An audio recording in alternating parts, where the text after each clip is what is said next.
or downgrade all nations. But communism, socialism, fascism, the free enterprise system, and all other subcultures are the same. They are all basically corrupt. The most fundamental characteristic of our social institutions is the necessity for self-preservation. Whether dealing with a corporation, a religion, or a government, the foremost interest is to preserve the institution itself. For instance, the last thing an oil company would ever want is the utilization of energy that was outside of its control, for it makes that company less relevant to society.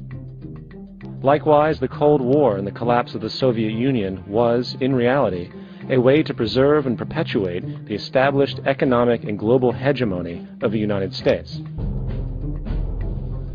Similarly, religions condition people to feel guilty for natural inclinations, each claiming to offer the only path to forgiveness and salvation. At the heart of this institutional self-preservation lies the monetary system, for it is money that provides the means for power and survival. Therefore, just as a poor person might be forced to steal in order to survive, it is a natural inclination to do whatever is needed to continue an institution's profitability. This makes it inherently difficult for profit-based institutions to change, for it puts in jeopardy not only the survival of large groups of people, but also the coveted materialistic lifestyles associated with affluence and power. Therefore, the paralyzing necessity to preserve an institution, regardless of its social relevance, is largely rooted in the need for money or profit.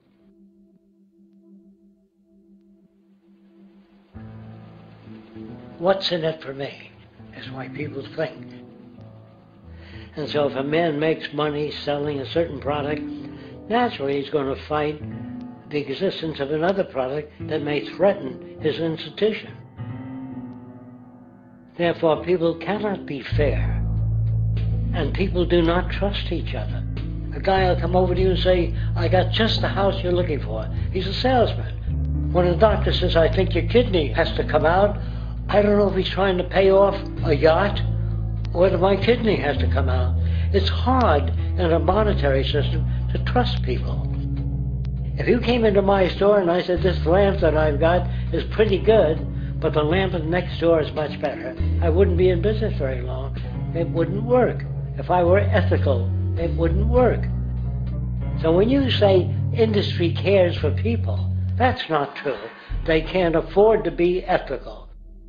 So your system is not designed to serve the well-being of people. If you still don't understand that, there would be no outsourcing of jobs if they cared about people. Industry does not care. They only hire people because it hasn't been automated yet. So don't talk about decency and ethics. We cannot afford it and remain in business. It is important to point out that regardless of the social system, whether fascist, socialist, capitalist, or communist, the underlying mechanism is still money, labor, and competition. Communist China is no less capitalistic than the United States. The only difference is the degree by which the state intervenes in enterprise. The reality is that monetaryism, so to speak, is the true mechanism that guides the interests of all the countries on the planet. The most aggressive and hence dominant variation of this monetaryism is the free enterprise system. The fundamental perspective, as put forth by early free market economists like Adam Smith, is that self-interest in competition leads to social prosperity, as the act of competition creates incentive which motivates people to persevere. However, what isn't talked about is how a competition-based economy invariably leads to strategic corruption, power and wealth consolidation, social stratification, technological paralysis, labor abuse, and, ultimately, a covert form of government dictatorship by the rich elite. The word corruption is often defined as moral perversion. If a company dumps toxic waste into the ocean to save money, most people recognize this as corrupt behavior. On a more subtle level, when Walmart moves into a small town and forces small businesses to shut down for they are unable to compete, a gray area emerges. For what exactly is Walmart doing wrong? Why should they care about mom-and-pop organizations they destroy? Yet, even more subtly, when a person gets fired from their job because a new machine has been created which can do the work for less money, people tend to just accept that as the way it is, not seeing the inherent corrupt inhumanity of such an action. Because the fact is, whether it is dumping toxic waste, having a monopoly enterprise, or downsizing the workforce, the motive is the same: profit. They are all different degrees of the same self-preserving mechanism, which always puts the well-being of people second to monetary gain.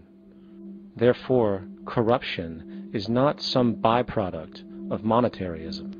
It is the very foundation.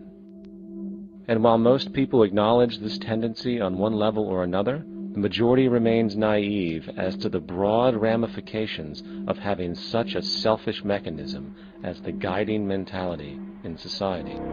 Internal documents show that after this company positively, absolutely knew that they had a medication that was infected with the AIDS virus, they took the product off the market in the U.S. and then they dumped it in France, Europe, Asia, and Latin America. The U.S. government allowed it to happen. The FDA allowed this to happen. And now the government is completely looking the other way.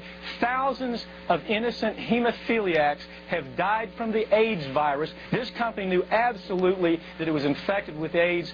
They dumped it because they wanted to turn this disaster into a profit. So you see, you have built-in corruption. We're all chiseling off each other, and you can't expect decency and that sort of thing. And feeling that, they don't know who to elect. They think in terms of a democracy, which is not possible in a monetary-based economy. If you have more money to advertise your position, the position you desire in government, that isn't a democracy. It serves those in positions of differential advantage. So it's always a dictatorship of the elitists, the financially wealthy.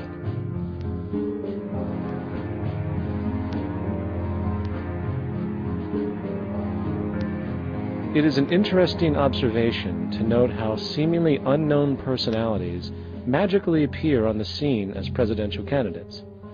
Then, before you know it, somehow you are left to choose from a small group of extremely wealthy people who suspiciously have the same broad social view. Obviously, it's a joke. The people placed on the ballot are done so because they have been pre-decided to be acceptable by the established financial powers who actually run the show. Yet, many who understand this illusion of democracy often think, if only we could just get our honest, ethical politicians in power, then we would be okay. Well, while this idea, of course, seems reasonable in our established-oriented worldview, it is, unfortunately, another fallacy.